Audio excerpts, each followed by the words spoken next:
pas plus que 2 jours après l'émission, par la justice algérienne, d'un mandat d'arrêt international contre 4 accusés dans la grave affaire pénale impliquant Larbi Zitou, Amir Dezed, Hichem Abou et Mohamed Abdellah. Les autorités françaises, concernées par 2 cas parmi ces personnes ciblées pour atteinte à l'ordre public et à la sécurité et la stabilité de l'État, ont mis en branle la procédure d'extradition. Bien que d'autres têtes parmi celles réclamées auparavant par l'Algérie auprès de la France pourraient figurer dans la liste des noms qu'il conviendra extrader, le fait de promulguer, en ce timing précis, la convention algéro-française ne prête à aucune confusion. C'est d'autant plus que le texte du projet, soumis il y a quelques jours aux 2 chambres du Parlement français avant qu'il ne soit adopté par le Sénat le 17 mars dernier, portait la mention procédure accélérée. En effet, comme on pouvait le constater dans le journal officiel de la République française, publié mardi dernier, le président Macron a promulgué la convention d'extradition signée entre l'Algérie et la France le 27 janvier 2019 à Alger. C'est-à-dire, la loi numéro 2021-302 du 22 mars 2021 autorisant l'approbation de la convention d'extradition entre le gouvernement de la République française et le gouvernement de la République algérienne démocratique et populaire. Pouvait-on y lire sur le texte du décret, précisant que la présente loi sera exécutée comme loi de l'État. Des années durant en exil, tapis derrière l'écran et le temps consacré pour des activités subversives terroristes pour certaines dont ils excellent, missionnés qu'ils sont, les personnes incriminées, dont Amir Dezed et Abou qui se trouvent sur le sol français, pourraient faire l'objet d'une extradition, maintenant que la procédure est actée du côté français. Sous d'autres cieux, comme l'inénarrable prêcheur de Rachad Zitou à Londres ou encore le gendarme déserteur à Alicante, Espagne, fort à parier que les pays d'accueil sont interpellés par le mandat d'arrêt lancé par la justice algérienne, en ce sens que les accusations portent sur des délits en lien avec un réseau d'activités criminelles. Ainsi, stipule le premier article de la Convention, l'engagement de principe des parties à se livrer réciproquement les personnes qui sont poursuivies ou condamnées par leurs autorités judiciaires compétentes. Dans son article 4, le texte énumère les motifs obligatoires de refus d'extradition. Quant aux motivations irrévocables à l'extradition, on pouvait lire l'attentat à la vie ou à l'intégrité physique d'un chef d'État ou d'un membre de sa famille et les infractions, notamment celles à caractère terroriste, par lesquelles les 2 parties ont l'obligation, en vertu d'un accord multilatéral, de soumettre le cas à leurs autorités compétentes pour décider des poursuites ou d'accorder l'extradition. Abdelmalek Seal est au cœur d'une nouvelle affaire très sensible actuellement traitée au niveau du pôle spécialisé du tribunal de Sidi Mamed. Il est poursuivi pour avoir aidé un promoteur de Béjaïa à construire un hôtel de luxe aux abords d'un pipeline et tout proche du terminal du port pétrolier de la ville. C'est une affaire qui a fait beaucoup de bruit en son temps, dans la wilaya concernée d'abord où une rude bataille juridique a démarré dès le début de l'année 2000 pour tenter de mettre un terme au projet jugé très dangereux, avant de prendre un aspect national, suite à une décision du Premier ministre en poste à l'époque de débloquer la situation à laquelle faisait face le promoteur.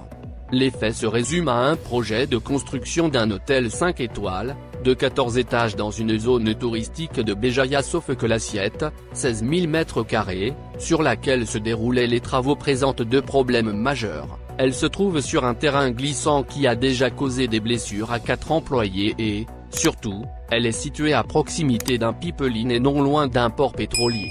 L'hôtel en question se nomme le Hugariten Palace. Le choix de son emplacement a suscité la crainte de toutes les autorités locales et elles ont conclu à cette époque à la nécessité de stopper les travaux.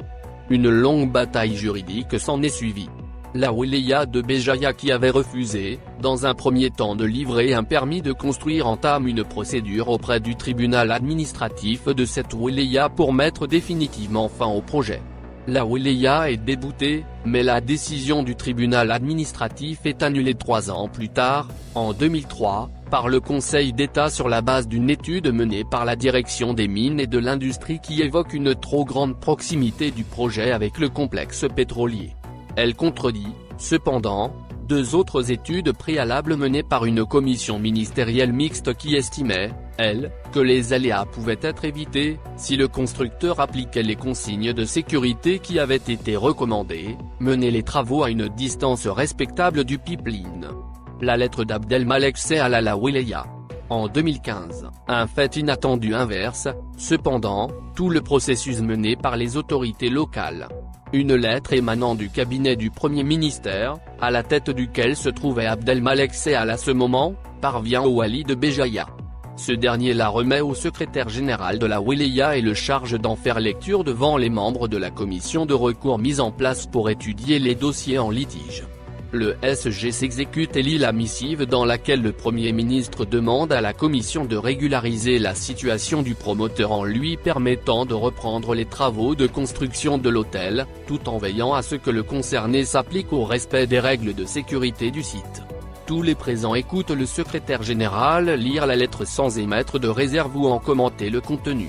Les enquêteurs notent qu'il y a eu erreur à ce niveau, car la procédure en vigueur dans ce cas veut que les membres de la commission prennent connaissance des dossiers complets, et que dans la situation présente, la lettre devait être comprise dans les documents remis. Or, aucun membre de cette commission n'a eu le dossier ou lu la lettre, l'accord s'étant fait oralement, tacitement, fait savoir le secrétaire général. Lorsqu'il est interrogé par les enquêteurs, l'ancien wali de Béjaïa affirme avoir chargé le secrétaire général de suivre le dossier après réception de la lettre adressée par le Premier ministre et confirme lui avoir demandé de lire la lettre émanant de Sehal aux membres de la commission de recours et de la lui restituer sans en faire une copie. Les informations qui circulaient à ce moment faisaient état de la signature d'une dérogation, par Abdelmalek Sehal, suite au rapport établi par une délégation interministérielle, composée notamment de représentants des ministères de l'Intérieur et de l'ENRJ, qui a effectué un déplacement à Béjaïa à la demande du wali. L'affaire fait grand bruit sur place. Des élus locaux dénoncent et crient au scandale. Ils rappellent la décision du Conseil d'État de stopper les travaux de construction. Le propriétaire de l'hôtel se défend en affirmant qu'il s'était engagé au respect de toutes les mesures sécuritaires et qu'il avait été longtemps dans l'attente d'une réponse de l'autorité de régulation des hydrocarbures avant la mise en exploitation de l'hôtel. La manière dont se débloqua le dossier était jugée illégale pour plusieurs raisons. Cité au cœur de l'enquête qui s'est déroulée, le secrétaire général de la Wilaya de Béjaïa avoue qu'il voyait pour la première fois un dossier traité de cette manière. Il affirme aussi que la gestion de ses affaires ne relevait pas de ses prérogatives, mais qu'il avait dû obtempérer face à la demande du wali de lire la lettre du Premier ministre devant la commission de recours. Face aux enquêteurs, il fait également savoir que la demande lui a été faite de ne pas fournir de copie de la missive aux membres de la commission de recours. Il rappelle également que le déblocage de la situation devait au préalable recevoir l'aval des directions de l'urbanisme, de l'énergie, du tourisme et de la protection civile. Depuis l'amorce du projet, cette dernière avait émis un avis défavorable et mis en garde contre les dangers pouvant découler d'une construction sur ce site sensible.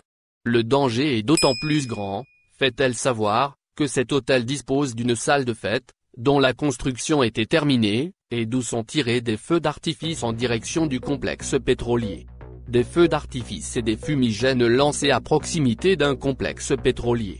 Le secrétaire général de la Wilaya se défend en affirmant qu'il était renseigné sur le fait que la salle des fêtes était louée, mais ignorait par contre que des fumigènes ou des feux d'artifice étaient lancés, sachant qu'un pipeline et un complexe pétrolier se trouvaient à proximité. Il dit a également ignoré que d'autres personnes, des employés, avaient été blessés durant les travaux de construction. Les enquêteurs relèvent qu'une lettre émanant de la STH, Société de transport des hydrocarbures, a pourtant été adressée à la Wilaya pour l'informer que des feux d'artifice avaient été lancés en direction du complexe pétrolier. La situation est au centre de toutes les préoccupations, toutes les autorités locales habilitées à agir dans ce genre de situation sont interpellées. Très peu de changements sont pourtant opérés. Durant l'enquête, le promoteur a nié avoir procédé à la location de la salle des fêtes, soutenant qu'elle était simplement prêtée à des amis en certaines occasions. Il se défend aussi en affirmant que son hôtel se trouve dans une zone touristique par laquelle passent des cortèges de mariage et tirent eux aussi des feux d'artifice. L'affaire est dans tous les cas longtemps restée en suspens, permettant au promoteur d'avancer une large partie des travaux qui seront, cependant, à nouveau stoppés juste avant la réception de l'hôtel. L'opération anticorruption déclenchée en avril 2019 permet au vieux dossier de ressurgir. L'hôtel Ugariten Palace en fait partie.